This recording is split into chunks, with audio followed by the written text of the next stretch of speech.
Hello friends, आज हमारा 34th lecture है और आज की क्लास में हम डिस्कस करेंगे न्यू सेक्शन 40। सेक्शन 40 बोलता है आपका इन एडमिनिसेबल एक्सपेंसेस के बारे में। कौन से एक्सपेंसेस है जिनकी डिडक्शन हमें पीजीबीपी में नहीं मिलेगी, उसकी कुछ कंडीशन दी गई हुई है कि ये कंडीशन फुलफिल करेंगे तभी मिलेगी, और कुछ एक्सपेंसेस में ऐसी कंडीशंस हैं, कुछ में नहीं है। तो बेसिकली जो हमारा सेक्शन 40 है वो बताता है कि कौन कौन से एक्सपेंस है जिन पे हमें डिडक्शन नहीं मिलेगी।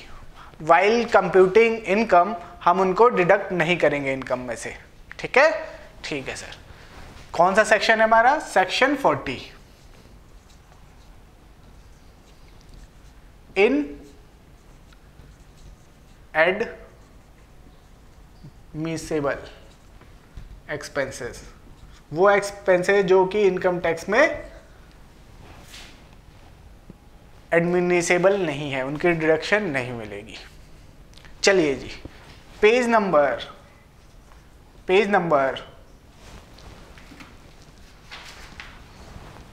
4.254 study material of ICAI start करते हैं।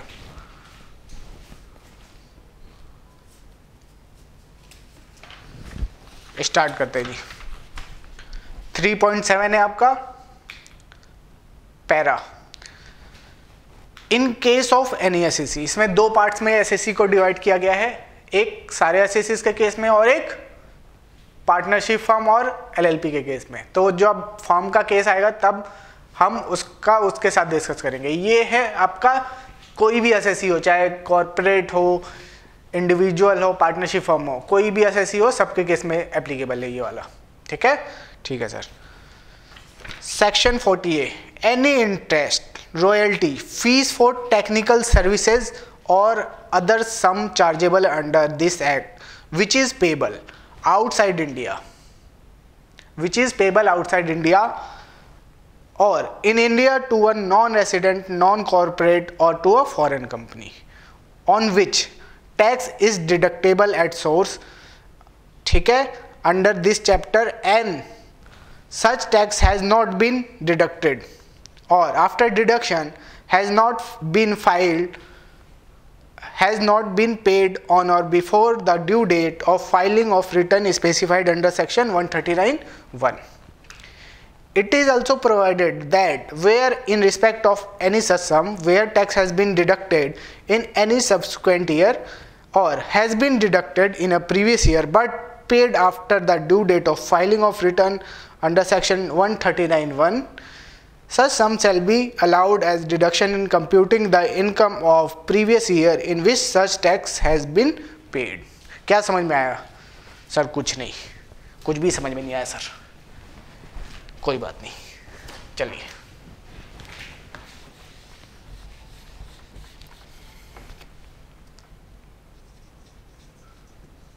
सेक्शन 40A, ठीक है। इसका सेक्शन आपको जो मार्क कराऊंगा वो आपको याद करने पड़ेंगे। ठीक है, ओके सर। ये क्या बोलता है आपका? हम पेमेंट कर रहे हैं, किसको? आउटसाइड इंडिया,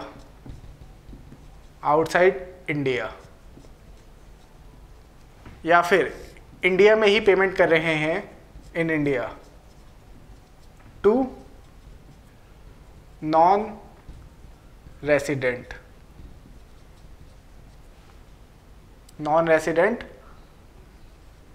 नॉन कॉर्पोरेट और foreign company.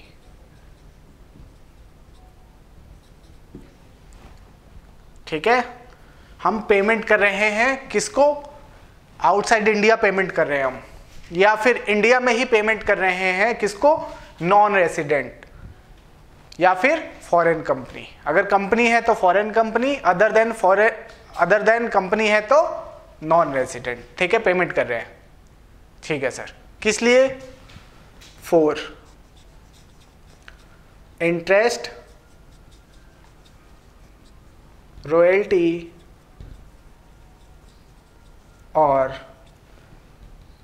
Fees for technical services.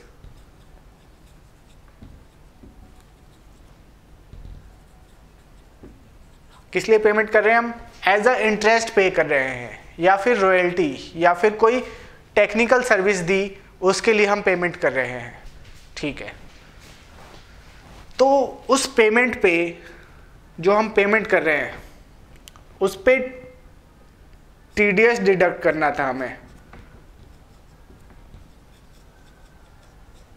TDS deductible था, उस पे क्या था? टीडीएस डिडक्ट करना था हमें।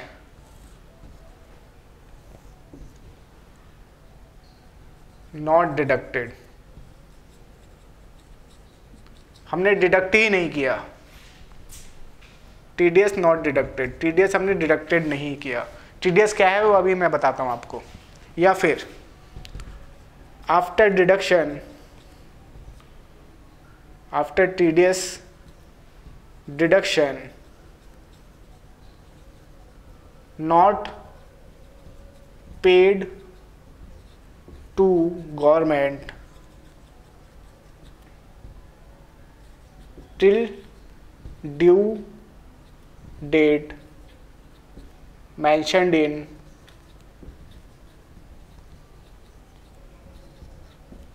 one 39(1).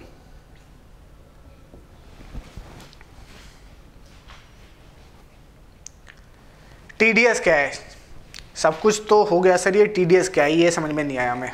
देखिए, टीडीएस का चैप्टर आपका अभी आगे आएगा, जब सब कुछ खत्म होने वाला होगा उस टाइम पे हमारा टीडीएस का चैप्टर आएगा।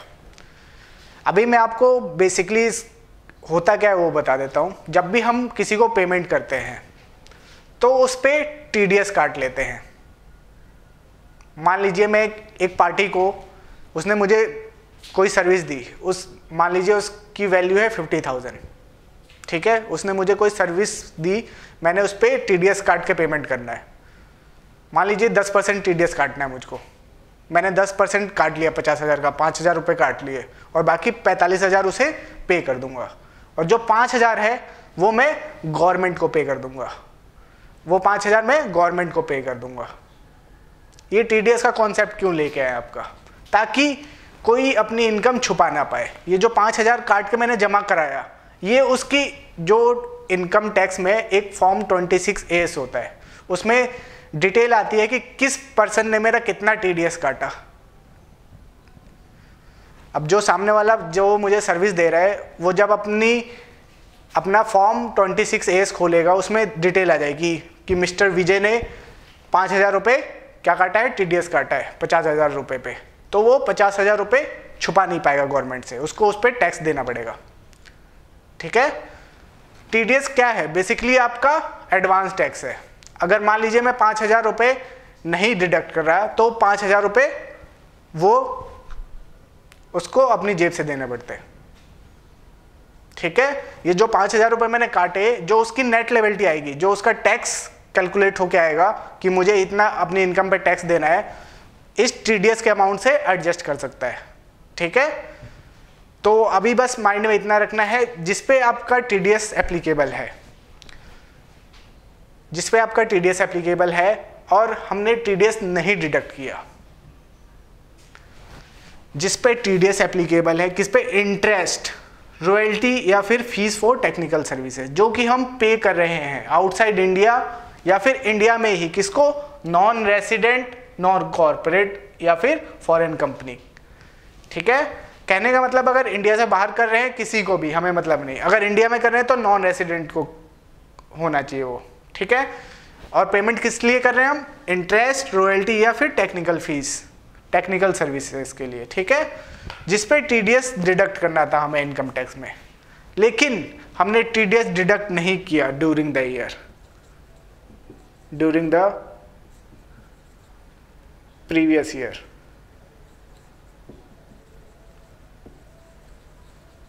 जिस ईयर में हमने पेमेंट करी उस ईयर में हमने टीडीएस डिडक्ट नहीं किया। जब हमें टीडीएस डिडक्ट करना था उस टाइम पे हमने टीडीएस डिडक्ट नहीं किया।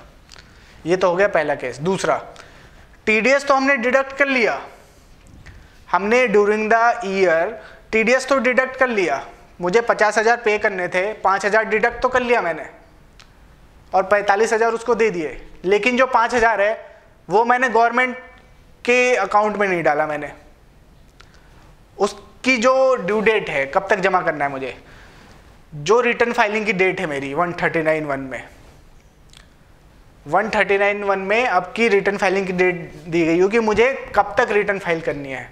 दो डेट से आपकी, एक 31 जुलाई और 30 सितंबर, इस टाइम तक मुझे इनकम टैक्स रिटर्न फाइल कर देनी है अपनी। अगर उस टाइम तक मैंने जो टीडीएस डिडक्ट किया हुआ है इसके ऊपर अगर गवर्नमेंट के अकाउंट में जमा नहीं कराऊंगा तो वो डिसअलाउ हो जाएगा, ठीक है। अगर मैंने दो केसेस है, पहला केस में मैंने तो टीडीएस डिडक्ट ही नहीं किया, ये तो आपका वैसे ही डिसअलाउ हो गया। दूसरा केस, टीडीएस डिडक्ट कर लिया ड्यूरिंग द ईयर मैंने, लेकिन गवर्नमेंट के अकाउंट में नहीं डाला। कब तक? रिटर्न फाइलिंग के ड्यू डेट तक, तो डिसअलाउ हो जाएगा। ठीक है सर, अभी इतना नोट कीजिए। चलिए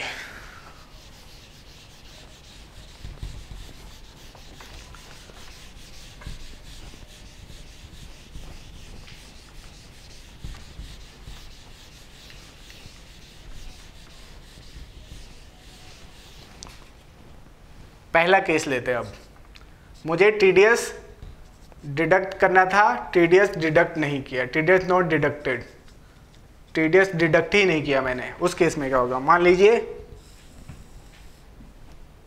ये मेरा प्रीवियस ईयर 17-18 है आपका, और ये है प्रीवियस ईयर 18-19। ठीक है जी, ठीक है सर। यहाँ पे मैंने एक पेमेंट करी इंटरेस्ट की आउटसाइड इंडिया, यहाँ पे एक इंटरेस्ट की पेमेंट करी मैंने आउटसाइड इंडिया से 50,000 रुपीज़। इनकम टैक्स में बोलता है कि आपको इस पे टीडीएस काटना है 10%, मतलब 5,000 रुपये टीडीएस काटना है इस पे। मुझे ध्यान ही नहीं रहा, मैंने इस पे टीडीएस नहीं काटा और पूरे के पूरे 50,000 रुपये इसको पे कर दिया। ठीक है, कोई बात नहीं। नेक्स्ट ईयर मुझे याद आया, मुझे फिर से इस पार्टी को पेमेंट करनी है, मुझे सेम पार्टी को फिर से पेमेंट करनी है। मान लीजिए 1 लाख रुपए की इंटरेस्ट आउटसाइड इंडिया। ठीक है, अब मुझे याद है कि मैंने ये 5,000 रुपये डिडक्ट नहीं किया था, तो मैं क्या करता हूं, इसका तो 10% मुझे डिडक्ट करना ही करना है, 10,000 रुपये, प्लस जो मैंने पिछले साल नहीं काटा था 5,000 रुपये, वो इस बार काट लेता हूँ। 10% 50,000 का मीन्स 5,000, जो पिछले साल मुझे डिडक्ट करना था, पिछले साल मैं कर नहीं पाया, इस वाली पेमेंट से वो मैं डिडक्ट कर लेता हूँ। टोटल 15,000 टीडीएस डिडक्ट कर लेता हूँ। ठीक है, तो ये वाला जो एक्सपेंस है 50,000 का, इस ईयर में तो आपका डिसअलाउ हो जाएगा। लेकिन नेक्स्ट ईयर में अगर हम उसके ऊपर टीडीएस काट लेते हैं, नेक्स्ट ईयर हम उसके ऊपर जब टीडीएस काट लेंगे तो ये 50,000 की जो डिडक्शन है हमें इस ईयर में अलाउ हो जाएगी, ठीक है। मान लीजिए इस ईयर में भी डिडक्ट नहीं किया, इस ईयर में डिडक्ट करते हैं हम इस 50,000 के ऊपर जो हमसे स्केप हो गया था डिडक्ट करना, तो इस ईयर में इस एक्सपेंस की डिडक्शन मिल जाएगी। कहने का मतलब है अगर हम टीडीएस डिडक्ट करना भूल गए कोई बात नहीं, उस ईयर में आपका डिसअलाउ हो जाएगा। अगर उसी एक्सपेंस के ऊपर आप नेक्स्ट ईयर में डिडक्ट कर लेते हो टीडीएस, तो वो वाला एक्सपेंस आपका नेक्स्ट ईयर में अलाउ हो जाएगा। जैसे 50,000 यहाँ पे आपका डिसअलाउ हुआ था, नेक्स्ट ईयर में हमने क्या किया, जो यहाँ पे 5,000 हम काटना भूल गए थे, नेक्स्ट ईयर इस 1 लाख से एडजस्ट कर लिया हमने 5,000 को, और टोटल 15,000 गवर्नमेंट के अकाउंट में डाल दिए। तो ये 50,000 की रिडक्शन हमें इस ईयर में मिल जाएगी। ठीक है जी, ठीक है। तो ये था हमारा पहला केस। पहला केस हमें टीडीएस डिडक्ट करना है प्रीवियस ईयर में, नहीं किया तो डिसअलाउ हो जाएगा। यहाँ पे मुझे टीडीएस डिडक्ट करना था, नहीं किया, डिसअलाउ हो गया। नेक्स्ट ईयर में मैंने डिडक्ट कर लिया इसी अमाउंट के ऊपर, तो मुझे नेक्स्ट ईयर में अलाउ हो गया। ठीक है जी, ठीक है, नोट कर लीजिए।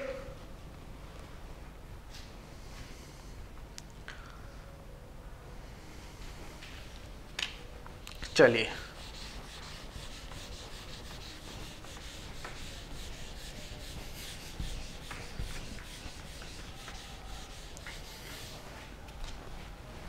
सेकेंड केस आपका, TDS deducted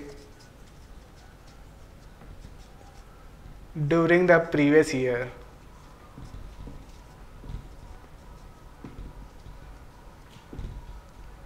but not paid up to due dates as mentioned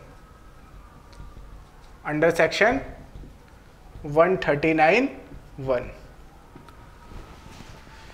हाँ जी भैया, चलिए फिर से वहीं पे आते हैं हम। Previous year 17-18, previous year 18-19। मुझे एक पेमेंट करनी थी यहाँ पे रॉयल्टी की। ठीक है जी, ठीक है, रॉयल्टी की पेमेंट करनी थी, मैंने टीडीएस डिडक्ट कर लिया। मान लीजिए 1 लाख की पेमेंट करनी थी, 5% टीडीएस काटना था मुझको। मैंने 5,000 टीडीएस तो डिडक्ट कर लिया, 95,000 उसको पे कर दिए, 95,000 उसको पे कर दिए। 5,000 मेरे पास अभी भी पड़े हुए, मैंने इसको गवर्नमेंट के अकाउंट में नहीं डाला। रिटर्न फाइलिंग डेट होती है आपकी जो आपका ईयर ख़त्म हुआ उसके नेक्स्ट ईयर के 31 जुलाई या फिर 30 सितंबर, ये आपकी ड्यू डेट्स होती हैं। अब मान लीजिए मेरे केस में आपका जुलाई है ड्यू डेट रिटर्न फाइलिंग का, ये मेरा रिटर्न फाइलिंग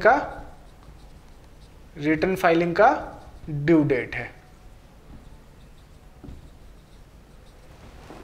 जो ये 5,000 है, ये 5,000 मुझे अप टू दिस पीरियड तक, यहाँ तक मुझको डिपॉजिट करा देना है गवर्नमेंट अकाउंट में। गवर्नमेंट के अकाउंट में मुझे रिटर्न फाइलिंग के डेट तक डिपॉजिट करा देना है। अगर मैं डिपॉजिट नहीं कराता हूँ, मान लीजिए मैं डिपॉजिट नहीं करा पाया 31 जुलाई तक, तो ये आपका पूरा का पूरा डिसअलाउ हो जाएगा। क्या डिसअलाउ हो जाएगा? ये जो 1 लाख का रॉयल्टी पे किया मैंने, वो पूरा का पूरा डिसअलाउ हो जाएगा आपका। मान लीजिए इसकी पेमेंट मैं करता हूँ 1 नवंबर को, 1 नवंबर 2018 को। रिटर्न फाइलिंग की डेट निकल गई, ड्यू डेट, उसके बाद मैं क्या कर रहा हूँ, टीडीएस डिपॉजिट कराता हूँ 5,000 1 नवंबर को। देन इस केस में क्या होगा, इस ईयर में तो आपका डिसअलाउ हो गया, प्रीवियस ईयर 17-18 में तो आपका ये एक्सपेंस डिसअलाउ हो गया। हाँ सर, डिसअलाउ हो गया। हाँ सर, क्योंकि मैंने रिटर्न फाइलिंग की ड्यू डेट तक डिपॉजिट नहीं किया। अब रिटर्न फाइलिंग की डेट के बाद डिपॉजिट करा देता हूँ, तो उस केस में मुझे प्रीवियस ईयर 18-19 में इस 1 लाख की डिडक्शन मिल जाएगी। ठीक है, तो अगर पहला केस था क्या था हमारा, टीडीएस डिडक्ट ही नहीं कर रहे हैं प्रीवियस ईयर में, तो डिसअलाउ हो गया। नेक्स्ट ईयर में अगर डिडक्ट कर लेते हैं तो उसी एक्सपेंस पे तो अलाउ हो जाएगा नेक्स्ट ईयर में। इस केस में क्या है, टीडीएस डिडक्ट कर लिया मैंने, लेकिन जो मेरा रिटर्न फाइलिंग का ड्यू डेट है उस टाइम तक मैंने वो टैक्स गवर्नमेंट को जमा नहीं कराया, तो डिसअलाउ हो जाएगा। अब रिटर्न फाइलिंग की ड्यू डेट निकल गई, उसके बाद जमा करा देता हूं, उस केस में नेक्स्ट ईयर में मुझे उस पे जो डिडक्शन है वो अलाउ हो जाएगी। तो इस 1 लाख की डिडक्शन मुझे प्रीवियस ईयर 18-19 में मिल जाएगी, अगर रिटर्न फाइलिंग की जो डेट है उसके बाद जमा कराता हूं तो। ठीक है सर, ये था हमारा 40A। ये सेक्शन आपको याद करना है।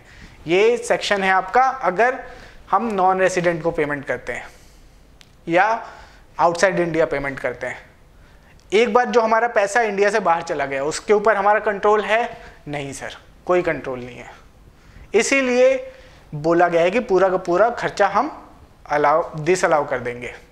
ठीक है, नोट कर लीजिए।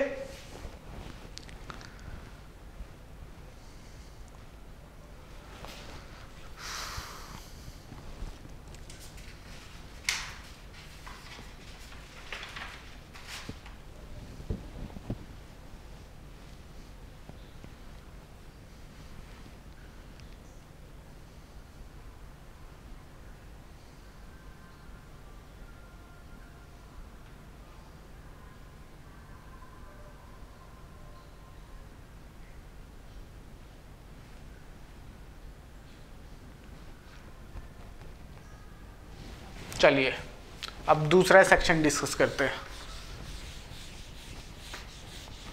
ये था 40A हमारा नॉन रेसिडेंट वाला। अब आते हैं रेसिडेंट के केस में क्या होगा आपका। रेसिडेंट के केस में क्या होगा, ये है 40A IA है। हाँ सर, ये क्या बोलता है आपका, हम पेमेंट कर रहे हैं किसको, ध्यान से देखिए, रेसिडेंट को पेमेंट कर रहे हैं। पहला किसके लिए था, नॉन रेसिडेंट के लिए पेमेंट कर रहे हैं, और उस पेमेंट पे टीडीएस डिडक्ट करना था, उस पेमेंट पे, लेकिन हमने डिडक्ट नहीं किया, हमने उस पे टीडीएस डिडक्ट नहीं किया। TDS not deducted during previous year, हमने टीडीएस ही डिडक्ट नहीं किया। और दूसरा केस, टीडीएस तो डिडक्ट किया but not paid to government account till due dates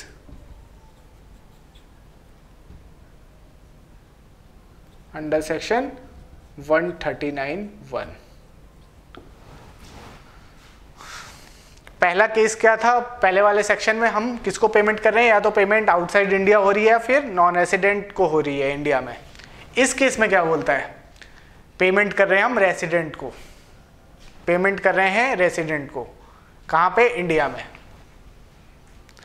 जिस पे टीडीएस डिडक्ट करना था हमें, हमने टीडीएस डिडक्ट नहीं किया ड्यूरिंग द प्रीवियस ईयर, या फिर टीडीएस तो डिडक्ट कर लिया लेकिन उसको जमा नहीं कराया हमने। कब तक, अप टू सेम 139(1) में जो ड्यू डेट दी गई हुई है तब तक हमने जमा नहीं कराया। उस केस में क्या होगा, नॉन रेसिडेंट के केस में आपका पूरा का पूरा एक्सपेंस डिसअलाउ होता था, लेकिन इस केस में आपका 30% of expense will be disallowed.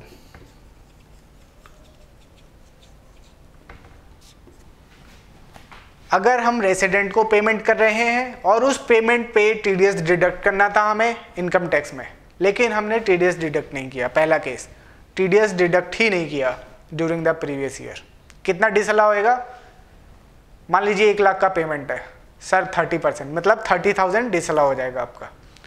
Second case, TDS deduct कर लिया लेकिन डिडक्ट करके अपने पास ही रख लिया, गवर्नमेंट को दे ही नहीं रहा, मैं क्या नहीं दूंगा, इंटरेस्ट मिल रहा है मुझे। तो कब तक जमा कराना है मुझे? आपका 31 जुलाई या फिर 30 सितंबर, जो कि ड्यू डेट्स हैं आपकी रिटर्न फाइलिंग की। रिटर्न फाइलिंग की ड्यू डेट तक मुझे उस टीडीएस के अमाउंट को जो मैंने डिडक्ट करके अपने पास रखा है गवर्नमेंट को जमा कराना है। नहीं कराया जी, नहीं कराया उस दिन तक, कितना डिसअलाउ हो जाएगा आपका? 30% ऑफ एक्सपेंसेस, 30% ऑफ एक्सपेंसेस। अच्छा सर, हाँ, बाकी 70% अलाउ हो जाएगा आपका। अच्छा सर, इसमें भी आपका सेम केस है। मान लीजिए नेक्स्ट ईयर में हम टीडीएस डिडक्ट कर लेते हैं या रिटर्न फाइलिंग के बाद डिपॉजिट करा देते हैं, फिर सेम जैसे पहले था। नेक्स्ट ईयर में, इस ईयर में तो डिसअलाउ हो गया, नेक्स्ट ईयर में जब हम टीडीएस डिडक्ट कर लेंगे या जमा करा देंगे गवर्नमेंट को, तो नेक्स्ट ईयर में उसकी डिडक्शन हमें मिल जाएगी। कितने की? 30%। जो पहले डिसअलाउ हुआ उसकी डिडक्शन नेक्स्ट ईयर में मिल जाएगी, अगर हम कंडीशन फुलफिल कर देते हैं तो। ठीक है जी सर, चलिए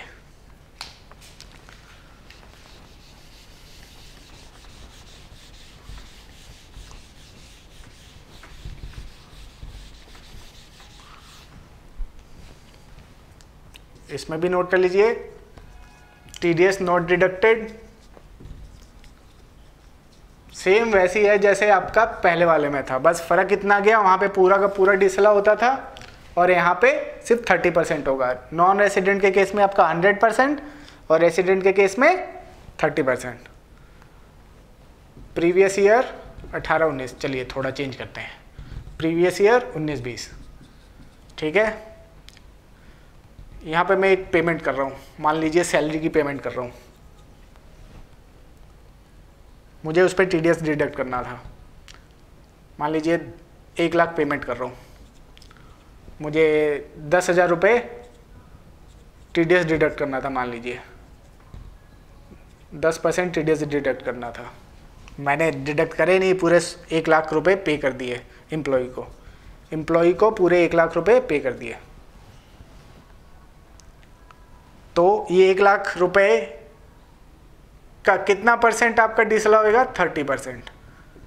1 लाख का 30% डिसअलाउ हो जाएगा इस ईयर में। कितना? 30,000 डिसअलाउ हो जाएगा। अच्छा, हाँ, फिर क्या होता है जी? नेक्स्ट ईयर क्या करता हूं मैं? अप्रैल में, नेक्स्ट ईयर मैं जो मार्च की सैलरी है इसकी, अप्रैल में जो पे कर रहा हूँ उससे डिडक्ट कर लेता हूँ। ये 10,000 यहाँ पे डिडक्ट कर लेता हूँ इसकी सैलरी से, इस 1 लाख रुपए के लिए। तो इस केस में क्या होगा? ये जो 30,000 जो प्रीवियस ईयर 18-19 में डिसअलाउ हुआ है उसकी डिडक्शन मुझे यहाँ पे मिल जाएगी, यहाँ पे मुझे इसकी डिडक्शन मिल जाएगी, प्रीवियस ईयर 19-20। ठीक है जी? जी सर, ये था आपका पहला केस। दूसरा case,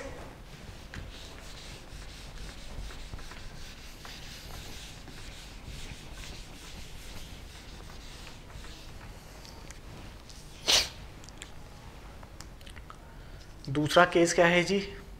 TDS deducted during the year. अच्छा, हाँ, during the previous year, but not deposited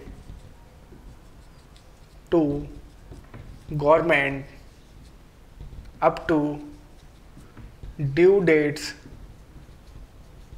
mentioned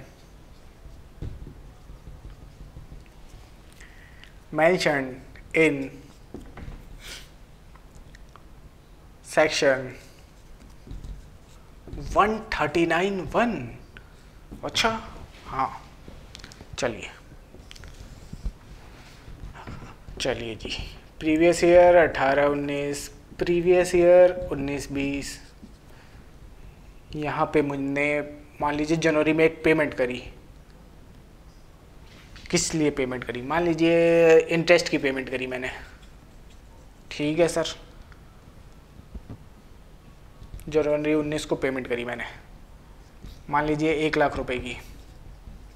TDS deduct करना था मुझे 10%, 10% TDS डिडक्ट करना था, मैंने कर लिया।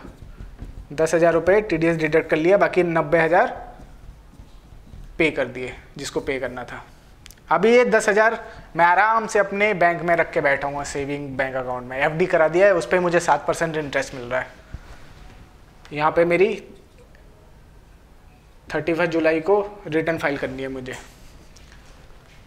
मैंने रिटर्न तो फाइल कर दी अपनी, लेकिन ये जो TDS था वो जमा कराना भूल गया, और मैं इसको जमा करा रहा हूँ 1 दिसंबर 2019 को। रिटर्न फाइलिंग की डेट तक मैंने जमा नहीं कराया। क्या होगा, इस 1 लाख का कितना डिसअलाउ हो जाएगा, 30% डिसअलाउ हो जाएगा। कितना, 30,000। और मैं उसको रिटर्न फाइलिंग के बाद जमा करा देता हूँ, तो नेक्स्ट ईयर में, प्रीवियस ईयर 19-20 में मुझे इसकी कितनी डिडक्शन मिल जाएगी, 30,000। इस एक्सपेंस का जो TDS था वो मैं रिटर्न फाइलिंग के बाद डिपॉजिट कराता हूँ, तो इस ईयर में डिसअलाउ हो जाएगा और इस ईयर में अलाउ हो जाएगा आपका। ठीक है जी, ठीक है सर। तो ये था हमारा TDS वाला। नॉन रेसिडेंट के केस में पूरा आपका 100% डिसअलाउ हो जाएगा, लेकिन अगर रेसिडेंट को पेमेंट कर रहे हैं उस केस में 30% ऑफ एक्सपेंस ही डिसअलाउ होगा आपका। हाँ जी, चलिए, ये था हमारा TDS का। पेज नंबर 4.255 पे क्वेश्चन नंबर 13 दिया गया हुआ है। इसमें क्या है मैं आपको बता दूं। एम्प्लॉय को सैलरी दी गई हुई है, क्रेडिटेड एंड पेड इन मार्च 2019। मार्च की सैलरी क्रेडिट हुई और पे भी हो गई 12 लाख रुपए, और उस पर TDS नहीं काटा हमने। डायरेक्टर को रेमुनेशन पे किया, मार्च में क्रेडिट कर दिया, लेकिन पे कब कर रहे हैं हम, उसको जो सैलरी है पे की हमने अप्रैल में। ठीक है, दोनों ही केस में हमने TDS डिडक्ट नहीं किया। क्या होगा आपका, डेल्टा लिमिटेड है आपका, किसको पेमेंट कर रहा है, रेसिडेंट पे ही। ऊपर सबसे ऊपर देखिए क्या लिखा हुआ है, रेसिडेंट पे ही। हमें सबसे पहले देखना क्या है, किसको पेमेंट कर रहे हैं। एग्जाम्पल में क्लियरली लिखा हुआ है रेसिडेंट पे ही, जिसको हम पे कर रहे हैं वो रेसिडेंट है, तो हमारा कौन सा सेक्शन लगेगा, ये वाला। कितना डिसअलाउ करेंगे हम, 30%। ठीक है, 12 लाख का 30% और 28,000 का 30%। फिर क्वेश्चन में पूछा गया है कि मान लीजिए हम नेक्स्ट ईयर TDS डिडक्ट कर लेते हैं, तो उस केस में क्या होगा, उस केस में नेक्स्ट ईयर में हमें डिडक्शन मिल जाएगी। ठीक है, ठीक है, चलिए। उसके बाद इन दोनों सेक्शंस को लेकर काफी कंफ्यूजन थी, क्योंकि वर्ड लिखा हुआ था पेबल, अमाउंट पेबल। तो लोगों ने ये व्यू निकाला कि जो अमाउंट 31 मार्च को, 31 मार्च को पेबल है, सिर्फ उसी पे ही ये प्रोविजन एप्लीकेबल होंगे। मतलब जो 31 मार्च को पेबल है, हमें सिर्फ उस पे TDS काटना है। अगर उस पे TDS नहीं काटा तभी डिसअलाउ होगा। ड्यूरिंग द ईयर हमने कुछ पे किया है जो कि पेड हो चुका है, उस पे ये प्रोविजन एप्लीकेबल नहीं होंगे। तो CBDT ने क्या किया, एक सर्कुलर इशू किया, बोला कि नहीं, आपने ड्यूरिंग द ईयर भी अगर पे किया है, पेड हो चुका है वो, और उस पर TDS डिडक्ट करना था लेकिन आपने नहीं किया, या फिर TDS डिडक्ट करके रिटर्न फाइलिंग की डेट तक सबमिट नहीं किया, तो आपका डिसअलाउ होएगा। ये 31 मार्च में जो पेबल है आपका, उस सिर्फ वही केसेस कवर नहीं होंगे, बल्कि जो ड्यूरिंग द ईयर पेड हो चुके हैं उन पे भी एप्लीकेबल होगा। ठीक है जी, ओके। चलिए, नेक्स्ट है आपका क्वेश्चन नंबर 14। अभी आप रहने दीजिए, ठीक है ना। पेज नंबर 4.258 पे क्वेश्चन नंबर 14 दे रखा है, उसको आप अभी रहने दें क्योंकि इसके लिए आपको TDS के प्रोविजन पढ़ने पड़ेंगे। तो अगर आप अभी सॉल्व करना चाहेंगे तो सॉल्व नहीं होगा आपसे ये वाला। तो जब TDS वाला हमारा कंप्लीट हो जाएगा तब आप इसको पढ़ सकते हो। ठीक है जी, ठीक है सर। चलिए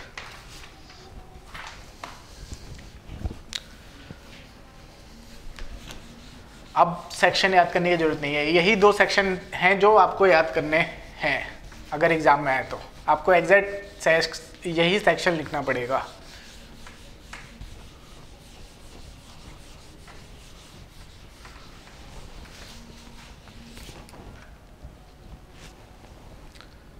सेक्शन 40A2 ये क्या बोलता है जी? हमने कोई भी इनकम टैक्स पे किया है, इंटरेस्ट और इनकम टैक्स पे किया है,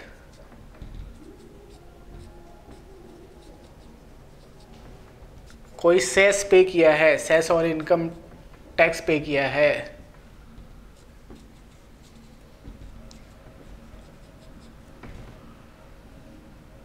या फिर कोई अदर फीस रिलेटेड टू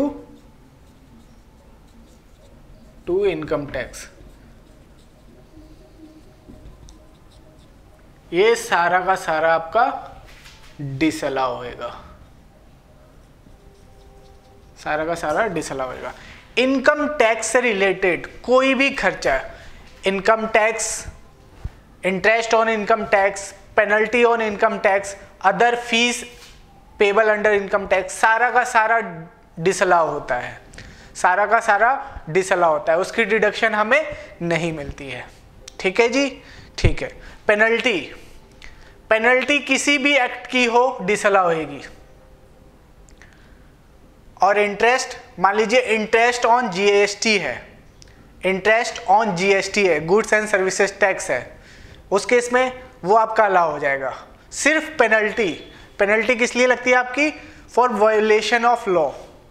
ठीक है, अगर हम इंटरेस्ट पे कर रहे हैं, इंटरेस्ट की डिडक्शन मिल जाएगी अदर एक्ट में, लेकिन इनकम टैक्स पे अगर हम इंटरेस्ट पे कर रहे हैं वो डिसअलाउ हो जाएगा। पेनल्टी हर केस में आपका डिसअलाउ होएगा, चाहे इनकम टैक्स का हो या किसी और लॉ का हो, लेकिन इंटरेस्ट सिर्फ इनकम टैक्स का डिसअलाउ होएगा। बाकी अगर लॉ में इंटरेस्ट भी पे कर रहे हैं, मान लीजिए कंपनीज एक्ट में कोई डिफॉल्ट कर दिया हमने, उसके लिए इंटरेस्ट पे कर रहे हैं, वो अलाउ हो जाएगा आपका। GST में कोई पेमेंट करनी थी हमने ड्यू डेट तक पेमेंट नहीं करी, उसके लिए इंटरेस्ट पे कर रहे हैं, उसकी डिडक्शन हमें मिल जाएगी। लेकिन पेनल्टी लगी है, पेनल्टी की डिडक्शन किसी भी एक्ट में नहीं मिलेगी, चाहे इनकम टैक्स हो या कोई और एक्ट हो। ठीक है, तो इनकम टैक्स का कोई भी खर्चा अलाउ नहीं होता है। ठीक है जी, ठीक है सर। चाहे वो इंटरेस्ट ऑन इनकम टैक्स हो, सेस हो, किसी और नाम से दे रखा हो, इनकम टैक्स से रिलेटेड है तो उसकी डिडक्शन हमें नहीं मिलेगी। ठीक है सर, चलिए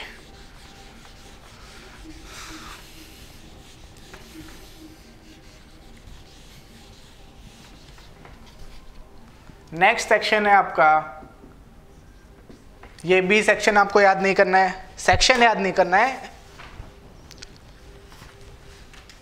बस सेक्शन आपको पहले और दूसरे में ही याद करना था। इसमें बोलता है आपका, अगर कोई स्टेट गवर्नमेंट अंडरटेकिंग है, वो पेमेंट कर रही है किसको? स्टेट गवर्नमेंट को। किस चीज की पेमेंट कर रही है? For licence fee,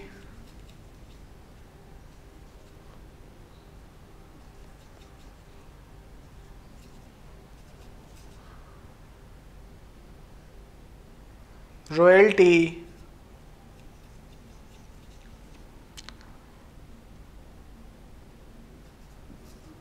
service fee,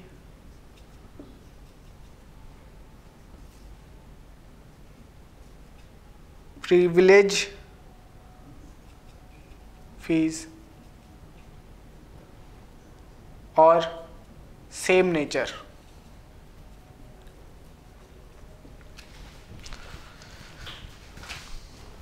अगर state government undertaking, state government undertaking कौन सी होती है? जिसमें स्टेट गवर्नमेंट का कंट्रोल होता है। मोटा मोटी बोलूँ तो जिसमें आपका स्टेट गवर्नमेंट का स्टेक होता है, या तो उसके पास 50% से ज़्यादा आपका इक्विटी शेयर हो, मीन्स डायरेक्ट कंट्रोल हो जिस एंटाइटी पे, उसको बोलते हैं स्टेट गवर्नमेंट अंडरटेकिंग। तो अगर स्टेट गवर्नमेंट अंडरटेकिंग पे कर रही है स्टेट गवर्नमेंट को, किस लिए? लाइसेंस फी के लिए, रॉयल्टी के लिए, सर्विस फीस, प्रिविलेज फीस, या फिर इसी नेचर का कोई पेमेंट कर रही है, तो वो डिसअलाउ होता है। इसको लेकर क्यों आए? इसको लेकर क्यों आया? क्योंकि जो आपका स्टेट गवर्नमेंट है, इस पे तो टैक्स लगता नहीं है आपका, इस पे तो आपका टैक्स लगता नहीं है। पहले क्या होता था, जो डिविडेंड डिक्लेयर होता है आपका, जो डिविडेंड डिक्लेयर होता है वो एग्जेम्प्ट होता था आपका। एग्जेम्प्ट होता था किसके हैंड में? शेयर होल्डर्स के हैंड में। कंपनी ने डिविडेंड डिक्लेयर किया, शेयर होल्डर को उस पर कोई टैक्स नहीं देना।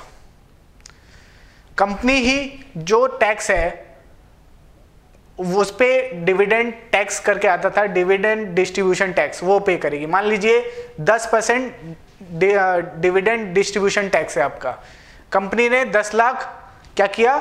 डिविडेंड डिक्लेयर किया, तो उस पे 1 लाख का टैक्स लग गया आपको। वो किसको बियर करना है? जो कंपनी है उसको बियर करना है। शेयर होल्डर के हैंड में कोई टैक्स नहीं लगेगा। ठीक है, तो ये जो डिविडेंड होता है आपका, उस पे जो टैक्स लग चुका होता है, उसके बाद का जो प्रॉफिट होता है उससे डिविडेंड डिक्लेयर होता है। ये हमारा जो प्रॉफिट एंड लॉस अकाउंट है, जो नेट प्रॉफिट होता है आपका, नेट प्रॉफिट, उसके बाद उस पर टैक्स लगता है आपका। टैक्स लगने के बाद जो प्रॉफिट बचता है, नेट प्रॉफिट आफ्टर टैक्स,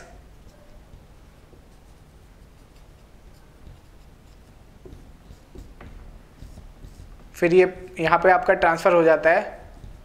उसके बाद यहाँ पे आपका डिविडेंड डिक्लेयर होता है आपका, डिविडेंड और डिविडेंड डिस्ट्रीब्यूशन, DDT। ठीक है, तो स्टेट गवर्नमेंट ने क्या किया? इससे टैक्स प्लानिंग करने की, जो टैक्स है अननेसेसरी टैक्स दे रहे थे, मान लीजिए ये डिविडेंड पे टैक्स बचाने के लिए स्टेट गवर्नमेंट ने क्या स्ट्रेटेजी अपनाई? उन्होंने क्या किया? बोला कि आप एक काम कीजिए, डिविडेंड मत दीजिए, हमें डिविडेंड मत दीजिए, आप इसको दिखाइए लाइसेंस फी के नाम से, रॉयल्टी के नाम से, सर्विस फीस के नाम से, प्रिविलेज फीस के नाम से।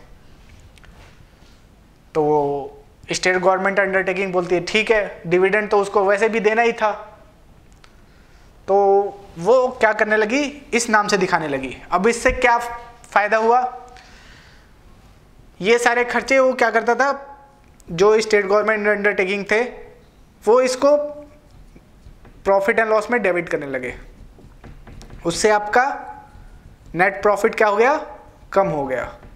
नेट प्रॉफिट आपका कम हो गया, उससे इनके ऊपर जो टैक्स था, टैक्स का बेनिफिट मिल गया। मान लीजिए 30% टैक्स रेट था, तो 30% आपका टैक्स बच गया, टैक्स एस्केप हो गया। सेम नेचर आपका क्या है डिविडेंड का, बस नाम चेंज कर दिया, नाम चेंज करके उस पर 30% का टैक्स बचा लिया। गवर्नमेंट ने देखा, ये इनकम टैक्स वालों ने देखा ये क्या हो रहा है, उन्होंने क्या किया? बोला कि आप चाहे लाइसेंस फी दो, रॉयल्टी दो, सर्विस फी दो, प्रिविलेज फीस दो, हमें नहीं पता, ये सारा डिसअलाउ होएगा आपका, ये सब का सब डिसअलाउ होएगा। कोई भी स्टेट गवर्नमेंट अंडरटेकिंग अगर स्टेट गवर्नमेंट को पे कर रही है, किस लिए? लाइसेंस फी के लिए, रॉयल्टी के लिए, सर्विस फीस के लिए, या फिर प्रिविलेज फीस के लिए, वो सारा डिसअलाउ होएगा, हमें नहीं पता।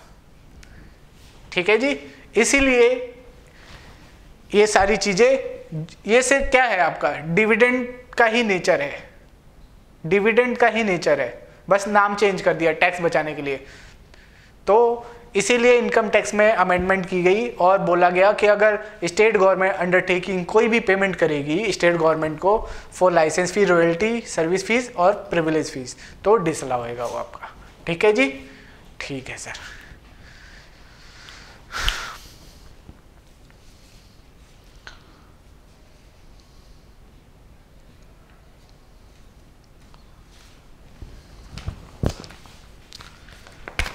पेज नंबर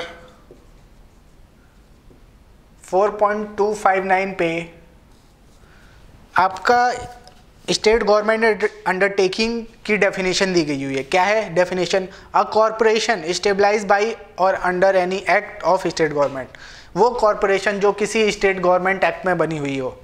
दूसरी, a company in which more than 50% of paid up equity share capital is held by state government, कोई कंपनी जिसमें 50% से ज़्यादा पेड अप कैपिटल किसके पास हो? स्टेट गवर्नमेंट के पास, वो भी हमारी स्टेट गवर्नमेंट अंडरटेकिंग होती है।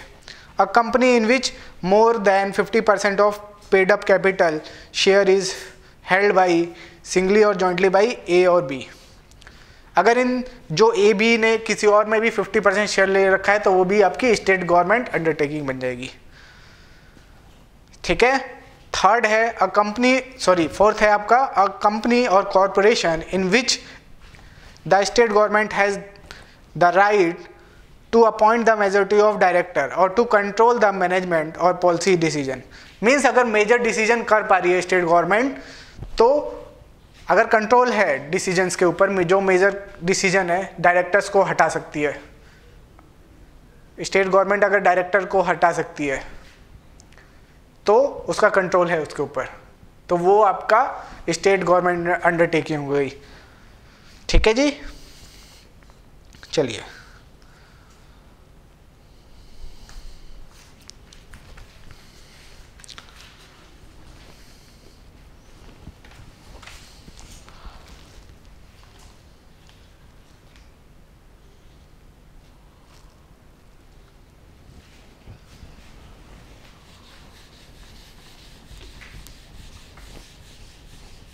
चलिए नॉन रेसिडेंट का एक और पेमेंट आ रहा है।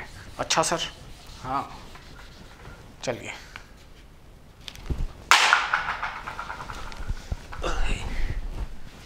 सेक्शन 40A(3) ये क्या बोलता है जी? अगर हम पेमेंट कर रहे हैं किसकी? ऑफ सैलरी, किसको कर रहे हैं जी? Outside India. अच्छा, हाँ, या फिर इन इंडिया। इन इंडिया में किसको? Sir non resident. और फॉरेन कंपनी सैलरी किसको मिलेगी जी? इंडिविजुअल को, इसीलिए ओनली रेसिडेंट। हम सैलरी की पेमेंट कर रहे हैं आउटसाइड इंडिया या फिर इंडिया में नॉन रेसिडेंट को, जिस पे टीडीएस डिडक्टेबल था, टीडीएस डिडक्ट करना था। हाँ जी, टीडीएस डिडक्टेबल था और हमने क्या किया? टीडीएस डिडक्ट ही नहीं किया, टीडीएस डिडक्ट ही नहीं किया, या फिर डिडक्ट कर लिया, deducted but not deposited within time limits as mentioned in TDS। यहाँ पे वो वाला प्रोविजन नहीं है, टीडीएस डिडक्ट नहीं किया डिसअलाउ हो गया, ये नहीं है। अगर सैलरी के केस में सिर्फ अगर हम आउटसाइड इंडिया सैलरी पे कर रहे हैं या फिर इंडिया में नॉन रेसिडेंट को सैलरी पे कर रहे हैं और उस पर टीडीएस डिडक्ट नहीं कर रहे हैं तो डिसअलाउ हो जाएगा, हमेशा के लिए डिसअलाउ हो जाएगा, हमेशा के लिए डिसअलाउ हो जाएगा वो आपका। जो हमने पहले पढ़ा था उसमें कौन कौन सी इनकम थी? इंटरेस्ट की थी आपकी, और क्या थी? रॉयल्टी थी और fee for technical services. Salary include नहीं था वहाँ पे, लेकिन सैलरी के लिए आपका अलग से दिया गया हुआ है। सैलरी के केस में अगर आपने टीडीएस डिडक्ट नहीं किया, हमेशा के लिए डिसअलाउ हो गया। दूसरा केस, टीडीएस डिडक्ट कर लिया लेकिन जो इसका टाइम लिमिट दे रखा है टीडीएस के सेक्शन के अंदर, टीडीएस के चैप्टर के अंदर, जो कि आपका मंथ के 7th ऑफ फॉलोइंग मंथ है। मान लीजिए आज अभी फरवरी मंथ चल रहा है, फरवरी का टीडीएस मुझे कब तक जमा कराना है? 7 मार्च तक।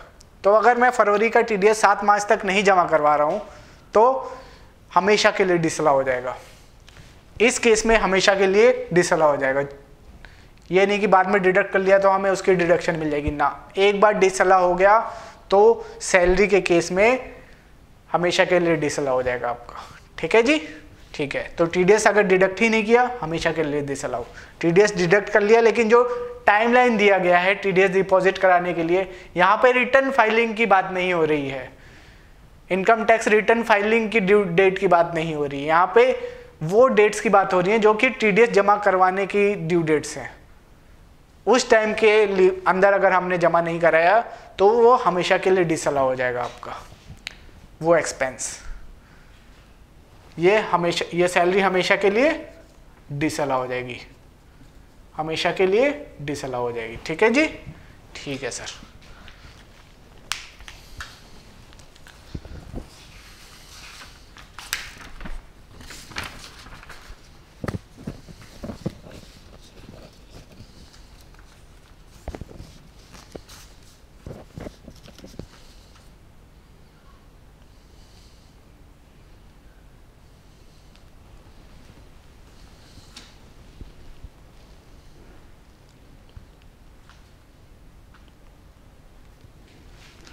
चलिए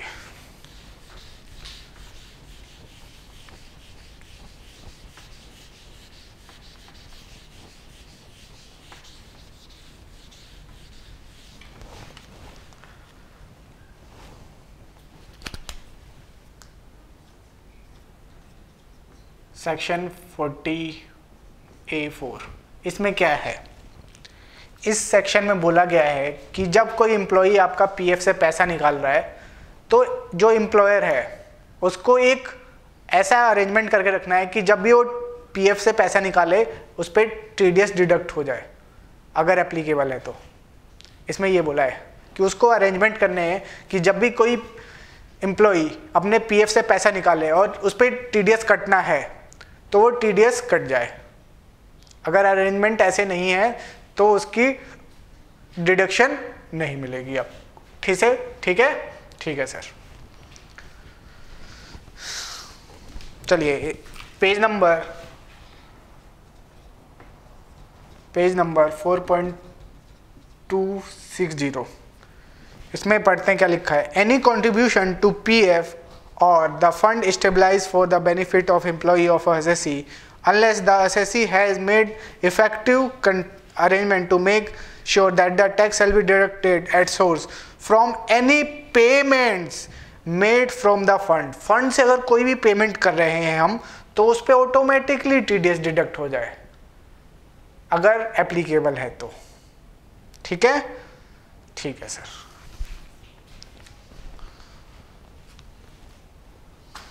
और लास्ट है आपका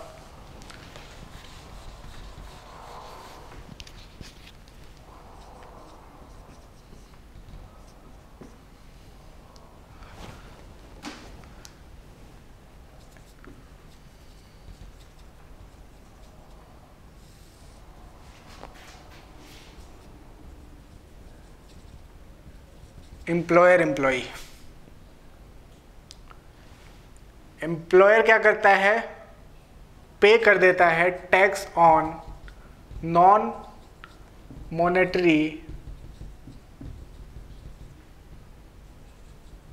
परक्यूजिट्स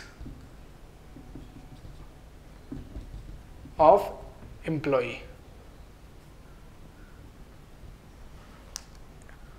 एम्प्लॉयर क्या करता है? टैक्स पे कर देता है एम्प्लॉय के बिहाफ पे। जो टैक्स एम्प्लॉय को पे करना था नॉन मॉनेटरी परक्यूजिट पे वो एम्प्लॉयर पे कर देता है। सैलरी के चैप्टर में हमने क्या पढ़ा था कि जो टैक्स एम्प्लॉयर बियर कर रहा है नॉन मॉनिटरी परक्यूजिट के ऊपर, वो सेल एम्प्लॉय के हैंड में टैक्स फ्री होती है, उस पर कोई टैक्स नहीं लगता। अगर एम्प्लॉयर टैक्स पे कर रहा है on a non monetary perquisite on behalf of employee, ठीक है, एम्प्लॉय के बिहाफ पे एम्प्लॉयर पे कर देता है, तो एम्प्लॉय के हैंड में वो टैक्स फ्री परक्यूजिट बन जाता है, टैक्स फ्री परक्यूजिट बन जाता है, उस पर कोई टैक्स नहीं लगता। ठीक है, मान लीजिए नॉन मॉनिटरी परक्यूजिट कितना था आपका, 10,000 था मान लीजिए, इस पे टैक्स मान लीजिए निकल के आता है आपका 2,500 रुपये। ठीक है, ये 2,500 रुपये कौन पे करता है, ये एम्प्लॉयर पे कर देता है, तो ये 2,500 एम्प्लॉय के हैंड में टैक्स फ्री हो जाएगा आपका। एट द सेम टाइम ये 2,500 एम्प्लॉयर के हैंड में डिसअलाउ हो जाएगा।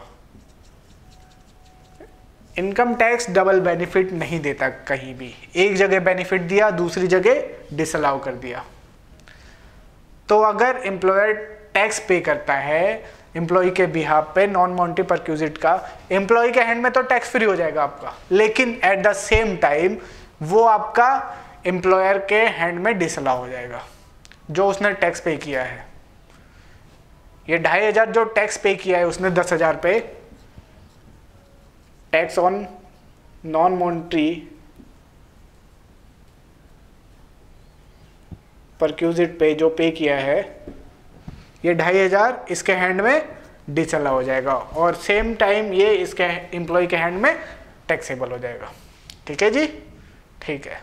क्यों, एक जगह बेनिफिट दिया दूसरी जगह डिसअलाउ करना पड़ेगा। मान लीजिए इसको भी अलाउ कर देता, डबल बेनिफिट मिल जाता, इसलिए इसके हैंड में एग्जाम्प्ट कर दिया, इसके हैंड में टैक्सेबल कर दिया। ठीक है जी, ठीक है सर। चलिए, ये सारे एक्सपेंसेस थे इन केस ऑफ ऑल असेसीज, सारे असेसीज के हैंड में थे। अच्छा हाँ, अब हम स्पेशल केस पढ़ेंगे इन केस ऑफ पार्टनरशिप फर्म या फिर लिमिटेड लायबिलिटी पार्टनरशिप। ठीक है जी, इसका सेक्शन है आपका सेक्शन 40B। ठीक है, ठीक है सर, पहले मेरे साथ नोट कीजिएगा।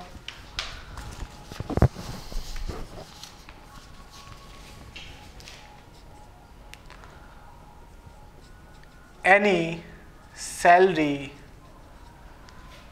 Bonus,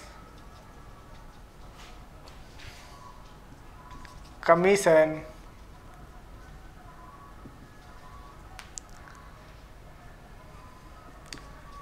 remuneration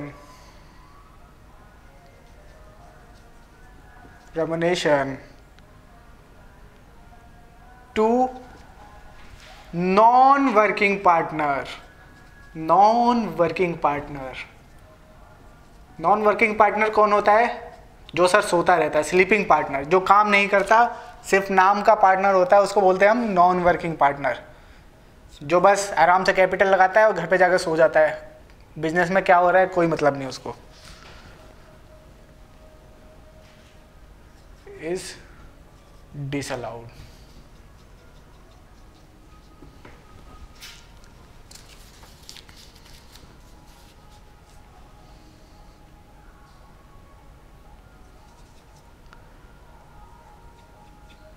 remuneration to working partner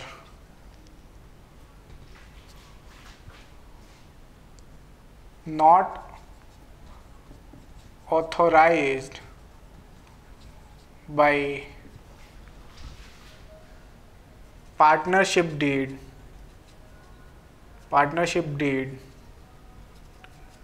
it is disallowed। ठीक है, ठीक है sir. Next, remuneration or interest to a partner authorized by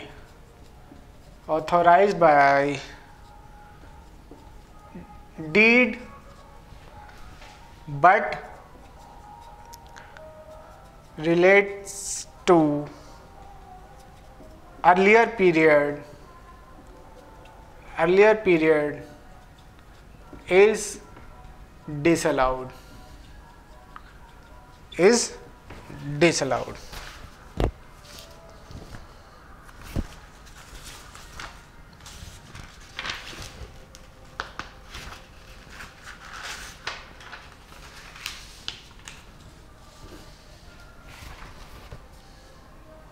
Interest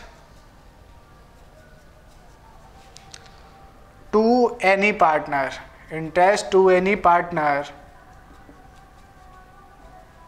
authorized by deed in excess of 12% per annum is disallowed to the extent ठीक है जी, ठीक है। चलिए समझते हैं। ये है 40B फॉर पार्टनरशिप फर्म या फिर LLP, लिमिटेड लायबिलिटी पार्टनरशिप। क्या होता है जी इसमें? इन केस ऑफ पार्टनरशिप फर्म या फिर LLP, हम अगर कोई भी पेमेंट कर रहे हैं, सैलरी का, कमीशन का या बोनस का या इसी नेचर का कोई खर्चा है, हम पे कर रहे हैं किसको? नॉन वर्किंग पार्टनर को, वो हमारा डिसअलाउ होता है। नॉन वर्किंग पार्टनर क्या होता है? जो आराम से सोता रहता है।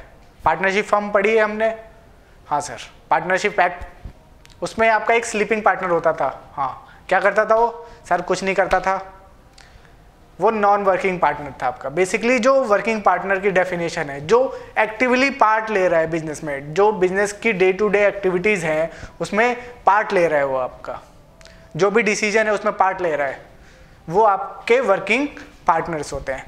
तो अगर हम कोई भी सैलरी का, कमीशन का या बोनस का पेमेंट कर रहे हैं किसी नॉन वर्किंग पार्टनर को, वो हमारा डिसअलाउ हो जाएगा। अलाउ फिर किस केस में होगा? सिर्फ वर्किंग पार्टनर के केस में आपका। ठीक है, ठीक है सर, ये था पहला। दूसरा, remuneration to working partner not authorised by partnership deed is disallowed. जब हम पार्टनरशिप एक्ट पढ़ रहे थे CPT में, हमने एक पार्टनरशिप डीड के बारे में पढ़ा था। क्या होती है ये डीड? सर इसमें सारी कंडीशंस लिखी होती है, किसको कितना शेयर मिलेगा, किसको कितनी सैलरी मिलेगी, रिटायरमेंट के टाइम पे क्या होगा, जॉइनिंग के टाइम पे क्या होगा, अगर पार्टनर की डेथ हो जाती है उस केस में क्या होगा। मतलब सारी टर्म एंड कंडीशन लिखी होती है ताकि फ्यूचर में लड़ाई ना हो, चल के लड़ाई ना हो। अब मान लीजिए एक पार्टनरशिप फर्म है, उसमें दो पार्टनर है A और B, दोनों सैलरी ले रहे हैं 20-20 हज़ार रुपए की पर मंथ। लेकिन पार्टनरशिप डीड में आपका सिर्फ 15,000 ही ऑथोराइज है, 15,000 ही ऑथोराइज है पार्टनरशिप डीड में, लेकिन सैलरी तो आपकी 20,000 की ले रहे हैं। तो जो एक्सेस 5,000 है वो हमारा डिसअलाउ हो जाएगा, जितना भी पेमेंट वर्किंग पार्टनर ले रहा है पार्टनरशिप फर्म से, सारा ऑथोराइज होना चाहिए पार्टनरशिप डीड से। अगर पार्टनरशिप डीड से ऑथोराइज नहीं है जितना पोर्शन, वो डिसअलाउ हो जाएगा आपका। ठीक है जी, ठीक है सर। रेमुनेशन और interest to a partner authorise by deed but related to earlier period is disallowed. क्या होता है जी? 1 अप्रैल 2018 को मैंने अपने एक दोस्त के साथ पार्टनरशिप फर्म स्टार्ट करी, ABC एंड कंपनी। 3 महीने हो गए, 1 जुलाई को याद आया, अरे यार हमने तो पार्टनरशिप डीड ही नहीं बनाई। फिर हमने 1 जुलाई को पार्टनरशिप डीड बनाई और उसमें लिखा कि हमें हर महीने इतनी सैलरी मिलेगी, जो भी वर्किंग पार्टनर है उसको हर महीने इतनी सैलरी मिलेगी। कब से? With effect from 1 April. Partnership deed कब बना रहा हूं मैं? 1 जुलाई को। पार्टनरशिप डीड कब बना रहा हूं? 1 जुलाई को। लेकिन क्या बोल रहा हूं उसमें कि जो भी टर्म एंड कंडीशंस है पार्टनरशिप डीड में कब से एप्लीकेबल होंगी? 1 अप्रैल से। 1 अप्रैल से एप्लीकेबल होंगी। पार्टनरशिप डीड में ये लिखा कि जो पहले के भी जो पेमेंट्स हैं वो भी हम ऑथोराइज करते हैं, ऐसा लिखा हुआ पार्टनरशिप डीड में। इनकम टैक्स बोलता है हम नहीं मानते भाई, हम नहीं मानते। आपने 1 जुलाई को पार्टनरशिप डीड बनाई, इसके बाद की जो पेमेंट हुई है हम सिर्फ उसी को मानेंगे कि वो ऑथोराइज है। इससे पहले की जो भी पेमेंट है, आप चाहे डीड में कुछ भी लिख दो कि 1 अप्रैल है या जो भी है, जब से भी ऑथराइज कर रहे हैं, उससे हमें मतलब नहीं है। आपने जिस दिन पार्टनरशिप डीड बनाई उसके बाद की जो भी पेमेंट है सिर्फ उसी की डिडक्शन मिलेगी, इससे पहले की डिडक्शन आपको नहीं मिलेगी। चाहे आप डीड में क्यों ही ना लिखवा दो विथ इफेक्ट फ्रॉम 1 अप्रैल, कि जो भी पेमेंट हुई है वो हम 1 अप्रैल 2018 से ऑथराइज करते हैं कि इतनी पेमेंट होनी चाहिए। आपके पार्टनरशिप डीड में लिखने के बावजूद भी आपको डिडक्शन नहीं मिलेगी। कब से मिलेगी? 1 अप्रैल के बाद से जो पेमेंट होगी, ठीक है। अर्लियर पीरियड वाले जो भी एक पेमेंट है, एक्सपेंस है, उसकी डिडक्शन नहीं मिलेगी आपकी। यही बोलता है आपका 3rd पॉइंट, ठीक है सर। और लास्ट पॉइंट है आपका interest to any partner authorise by deed in excess of 12% per annum is disallowed to the extent. Interest on loan या फिर इंटरेस्ट ऑन कैपिटल अगर 12% से ज़्यादा मिल रहा है, चाहे पार्टनरशिप डीड में ही क्यों ना लिखा हो, तो 12% से ऊपर जितना भी मिलेगा वो आपका डिसअलाउ हो जाएगा। मान लीजिए मैं 20% इंटरेस्ट दे रहा हूँ, 20% इंटरेस्ट दे रहा हूँ पार्टनर्स को, कितना डिसअलाउ होएगा आपका? 8%। सिर्फ 12% तक ही डिडक्शन मिलेगी, 12 से ऊपर जितना भी होगा आपका वो हमारा डिसअलाउ हो जाएगा, ठीक है जी, ठीक है सर।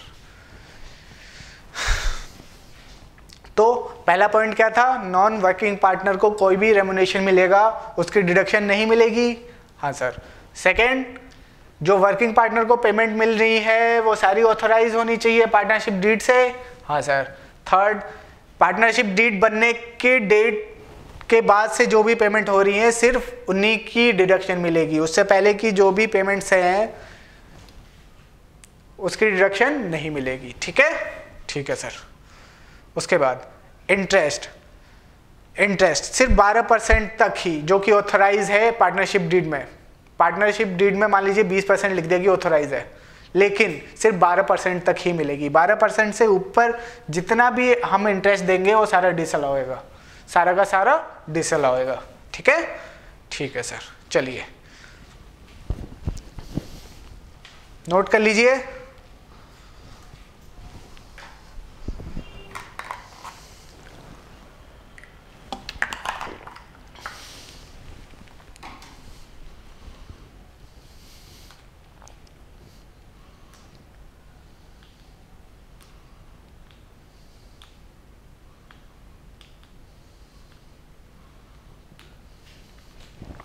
चलिए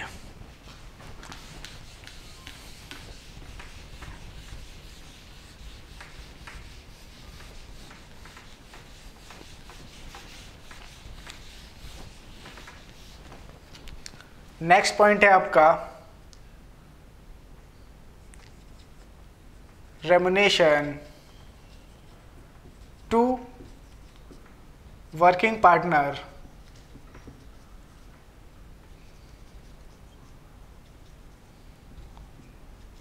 authorized by deed but in excess of following limits will be disallowed. Following limit will be disallowed. क्या लिमिट है जी? क्या लिमिट है? सबसे पहले हम बुक प्रॉफिट कैलकुलेट करेंगे। सबसे पहले हम बुक प्रॉफिट कैलकुलेट करेंगे। क्या होता है बुक प्रॉफिट, मैं वो बताता हूँ आपको। पहले देखते क्या है। बुक प्रॉफिट सबसे पहले कैलकुलेट कर देंगे। उसके बाद ऑन फर्स्ट 3 लाख, मान लीजिए बुक प्रॉफिट आपका 5 लाख रुपए है, तो पहले 3 लाख के बुक प्रॉफिट पे 150 और 90% ऑफ 3 लाख, whichever is हायर। ठीक है जी।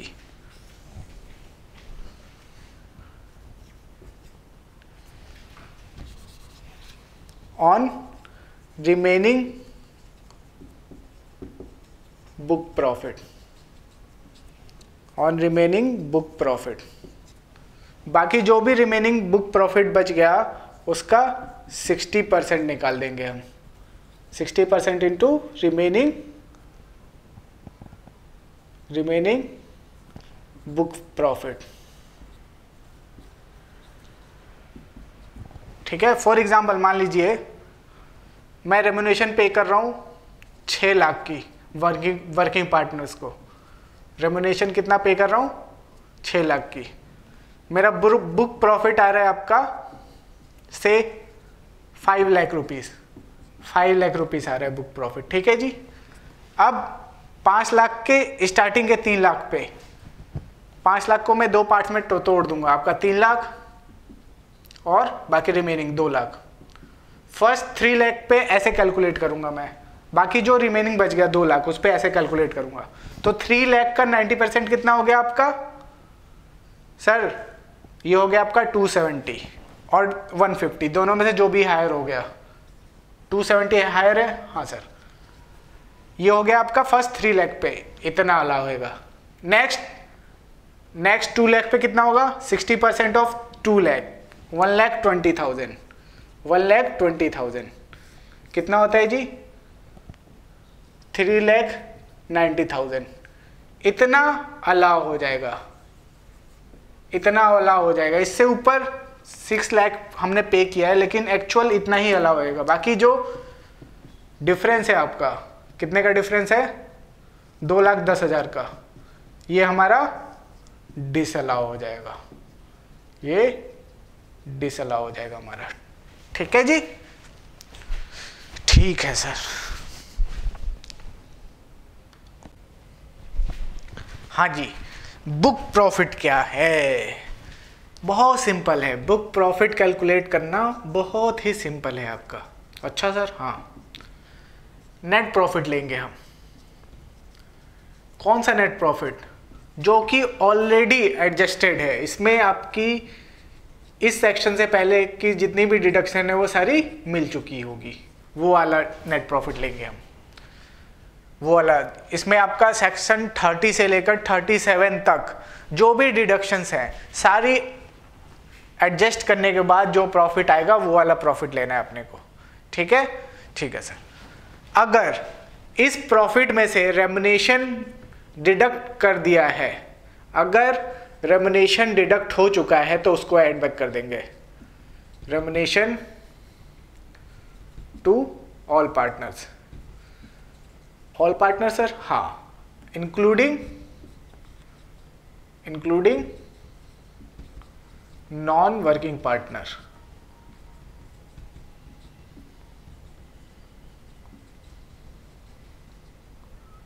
ठीक है जी सर। अगर ये रेम्युनरेशन इस प्रॉफिट से माइनस हो चुका है तभी ऐड बैक करेंगे। अगर जो प्रॉफिट दिया गया हुआ है एग्जाम में या क्वेश्चन में, उसमें आपका रेमुनेशन डिडक्ट ही नहीं किया, डिडक्ट करने से पहले का नेट प्रॉफिट दे रखा है, उस केस में हम ऐड बैक नहीं करेंगे।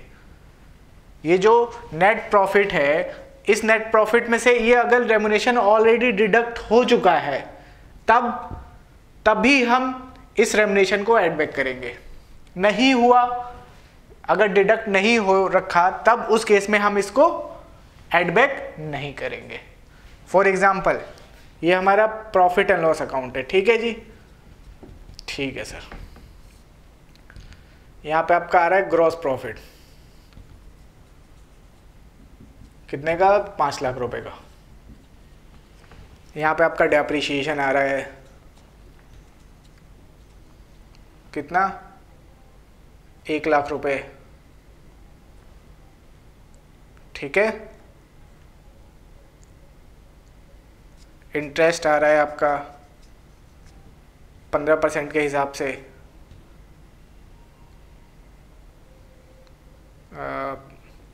150 लाख, 1,50,000, लेकिन रेमुनेशन नहीं आ रहा आपका। एग्ज़ाम में ऐसा आया, रेमुनेशन नहीं दे रखा, रेमुनेशन अलग से दे रखा है कि रेमुनेशन प्रॉफिट एंड लॉस में रेमुनेशन नहीं दे रखा, रेमुनेशन अलग से दिया हुआ है 2 लाख रुपए है, और यहाँ पे नेट प्रॉफिट निकाल के दिया हुआ है, कितना है? 5 में से 2.5 गया, 2.5 लाख। तो इसको क्या बोलेंगे? इसको बोलेंगे net profit after depreciation, after interest, but before remuneration. Remuneration इसमें एडजस्ट नहीं हुआ, तो इस केस में हम ये 2 लाख इसमें ऐड नहीं करेंगे, ये 2 लाख इसमें ऐड नहीं करेंगे। कब ऐड करते? अगर ये रेमुनेशन भी इस प्रॉफिट के साथ एडजस्ट हुआ होता, लेकिन ये तो एडजस्ट ही नहीं हुआ, इसीलिए इस नेट प्रॉफिट में हम इसको ऐड नहीं करेंगे। तो बुक प्रॉफिट कैसे निकलेगा इस केस में? बुक प्रॉफिट कैसे निकलेगा? नेट प्रॉफिट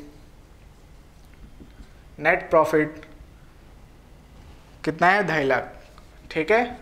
उसमें कितना डिसअलाउ होएगा आपका?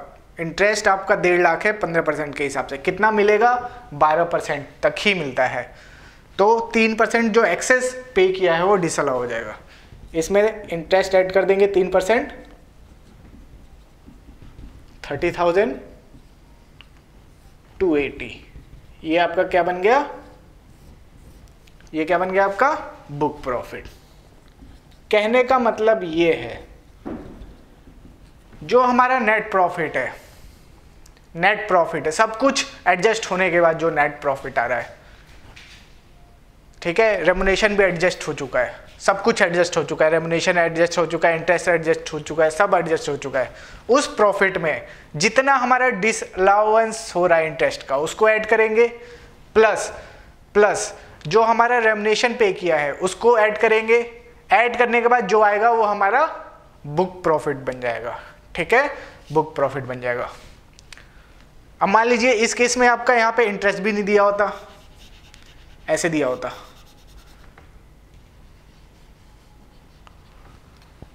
₹4 लाख। इस केस में इंटरेस्ट भी नहीं दे रखा, और अलग से लिखा हुआ है पॉइंट्स में कि इंटरेस्ट 15% 1.5 लाख दिया गया। इंटरेस्ट भी एडजस्ट नहीं हुआ नेट प्रॉफिट के साथ। इस केस में क्या करेंगे हम? इस केस में क्या करेंगे?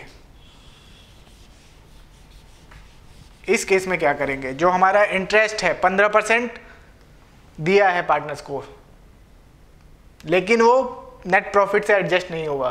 कितना एडजस्ट हो सकता है सर? 12% की डिडक्शन मिल सकती है, तो 12% को इसमें से डिडक्ट कर लेंगे। ये हो गया आपका 4 लाख, ये वाला प्रॉफिट, उसमें से इंटरेस्ट माइनस कर देंगे 12%, कितना आता है आपका? 1,20,000। कितना है आपका? 2,80,000। ये हो गया आपका बुक प्रॉफिट। कहने का मतलब है ये नेट प्रॉफिट कहाँ से उठाएगा मैं नहीं बता सकता। क्या एडजस्ट करके देगा, क्या एडजस्ट करके नहीं देगा, ये हम नहीं बोल सकते। लेकिन अपना जो फंडामेंटल है वो हमें क्लियर रखना है, ठीक है। हम कौन सा नेट प्रॉफिट लेंगे, कौन सा नेट प्रॉफिट लेंगे, सब कुछ छोड़ दो, सब कुछ एडजस्ट हो चुका है आपका, रेम्युनेशन इंटरेस्ट सब कुछ एडजस्ट हो चुका है। उसके बाद जो प्रॉफिट आएगा उसमें अगर इंटरेस्ट का जितना पोर्शन डिसअलाउ होना है वो ऐड करेंगे, प्लस रेम्युनेशन जितना भी पे किया है हमने, चाहे वर्किंग पार्टनर हो या नॉन वर्किंग पार्टनर हो, दोनों का ऐड कर देंगे। ऐड करने के बाद जो बचेगा वो हमारा बुक प्रॉफिट होगा, ठीक है जी। ठीक है सर, चलिए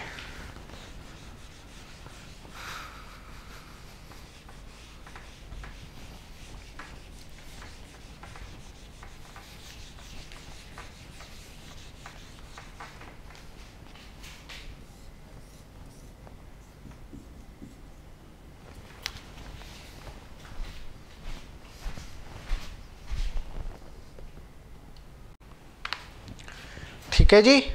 तो हमारा ऐसे बुक प्रॉफिट कैलकुलेट होएगा। चलिए पेज नंबर 4.262 पे क्वेश्चन नंबर 15 दिया गया हुआ है आपका। क्या बोलता है, a firm has paid 7,50,000 as remuneration to its partner for previous year 18-19 in accordance with its partnership deed.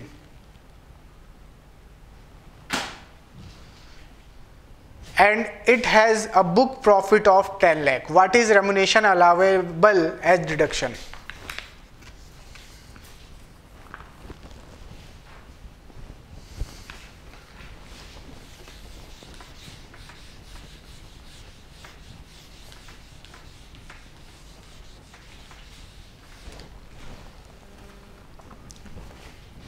रेम्युनेशन कितनी दी गई हुई है सर? 750। अच्छा हाँ, बुक प्रॉफिट कितना दिया गया है सर? 10 लाख। सब कुछ उसने दे ही रखा है, हमें क्या करना है, कैलकुलेट करना है। किस पे? पहले 3 लाख पे, फर्स्ट 3 लाख पे, और बाकी रिमेनिंग 7 लाख रिमेनिंग। इसका 3 लाख का हो गया आपका 150 और 90% ऑफ 3 लाख कितना हो गया? 270, whichever is higher. Higher कौन सा हायर है जी सर? 270 हायर है आपका। और रिमेनिंग 7 लाख का 60% कितना हो गया ये आपका? 4,20,000। दोनों को ऐड कीजिए, 4,20,000 प्लस 270, टोटल कितना अलाउेबल रेम्युनेशन होगा? 690। जबकि हमने पे कितना किया है? 750 का। हमने इतना पे किया है जिसमें से इतना अलाउ होएगा। जो बाकी का डिफरेंस है, कितने का डिफरेंस है आपका? 60,000 का। 60,000 का जो डिफरेंस है ये क्या होगा? ये हमारा डिसअलाउ हो जाएगा, ये डिसअलाउ हो जाएगा हमारा।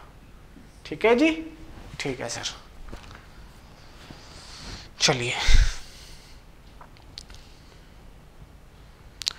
Question number 16। क्वेश्चन नंबर 16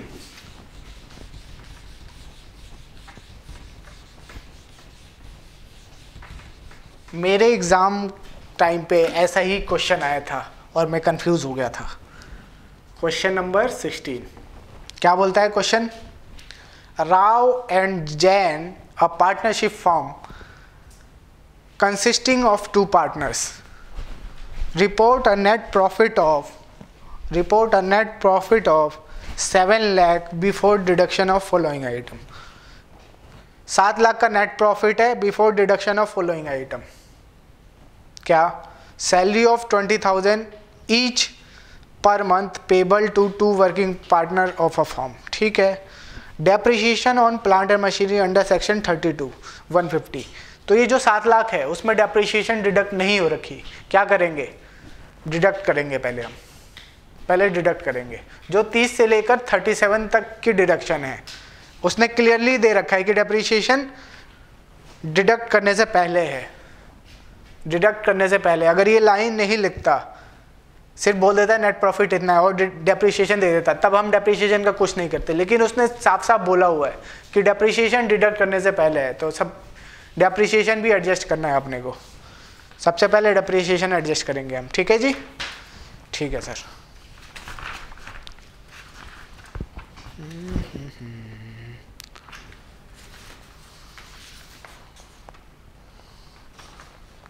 उसके बाद है आपका interest on a capital at 15% per annum as per deed of partnership. Partnership deed में बोला गया है कि 15% पर एनम इंटरेस्ट मिलेगा पार्टनर्स को। कैपिटल कितनी है 5 लाख का, ठीक है भाई 5 लाख है, बहुत अच्छी बात है। कैलकुलेट करना है, सबसे पहले हमें बुक प्रॉफिट कैलकुलेट करना है।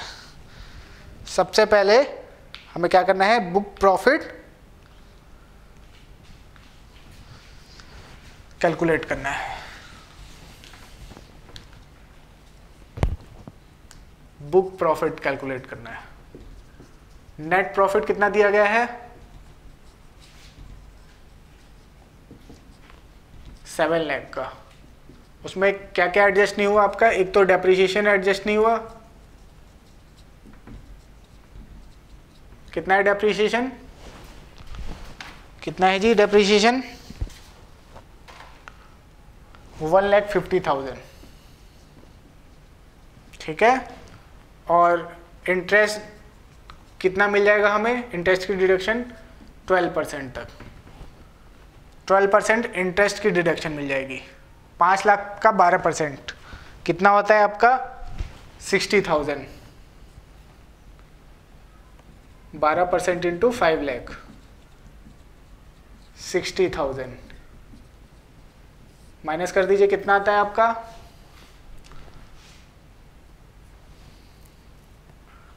2 10 490, 490। ये हमारा आ गया बुक प्रॉफिट, ये हमारा आ गया बुक प्रॉफिट। हाँ जी, तो ये 490 क्या निकला हमारा बुक प्रॉफिट, ठीक है, ठीक है। चलिए अब इस 490 का यहाँ पे हमने रेम्युनरेशन को क्यों ऐड बैक नहीं किया, क्योंकि वो आपका लेस ही नहीं हुआ था। अगर नेट प्रॉफिट में से रेम्युनरेशन ऑलरेडी डिडक्ट हो रखा होता तब ऐड बैक करते हैं। यहाँ पे आपका डिडक्ट ही नहीं हुआ, यहाँ पे जो नेट प्रॉफिट दिया गया है रेम्युनरेशन डिडक्ट करने से पहले का है। अगर डिडक्ट करने के बाद का नेट प्रॉफिट होता है तो हम तब ऐड बैक करते हैं, ठीक है जी, ठीक है सर। तो 490 हमारा क्या है बुक प्रॉफिट। चलिए निकाल लीजिए, फर्स्ट 3 लाख पे और रिमेनिंग 190 पे। इसका 1.5 लाख और 270 में से कौन सा ज़्यादा होगा 270, और 190 का कितना परसेंट निकालना है 60%। कितना हुआ आपका ये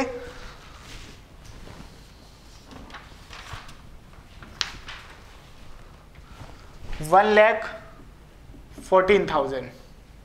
टोटल हो गया आपका 270 प्लस 1,14,000 384। जबकि एक्चुअल कितना पे हुआ है, एक्चुअल रेम्युनरेशन कितना पे हुआ है पार्टनर्स को। 2 पार्टनर है, 20,000 सैलरी ले रहे हैं 12 महीने के लिए, 4,80,000।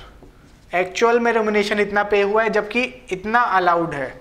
डिसअलाउ कितना होगा आपका, इसमें से इसको माइनस कर देंगे, 16 प्लस 80 कितना हो गया 96,000। इतना आपका डिसअलाउ हो जाएगा, ठीक है जी, ठीक है। तो ये था हमारा पार्टनरशिप का कॉन्सेप्ट। अगर नेट प्रॉफिट में रेम्युनरेशन ऑलरेडी एडजस्ट हुआ है, कर रखा है, तब हमें ऐड बैक करना है। अगर डिडक्ट नहीं किया, जैसे कि इस क्वेश्चन में दिया हुआ था, जो नेट प्रॉफिट है बिफोर डिडक्टिंग रेम्युनरेशन है, अगर आफ्टर होता तब ऐड बैक करते, लेकिन यहाँ पे बिफोर है, उसको उन्होंने लेस ही नहीं किया, तो ऐड बैक करने का कोई मतलब नहीं बनता। अगर उन्होंने डिडक्ट कर दिया होता रेम्युनरेशन को तब हम ऐड बैक करते, ठीक है, ठीक है सर। तो आज की क्लास यहीं तक रखते हैं, बाकी नेक्स्ट क्लास में डिस्कस करेंगे, ठीक है जी, ठीक है। चलिए, ये मेरा नंबर है 9871942526। अगर आपको कोई क्वेरी है, कुछ समझ में नहीं आया, आप मुझे व्हाट्सएप करके पूछ सकते हैं। ठीक है जी, ठीक है सर, थैंक यू।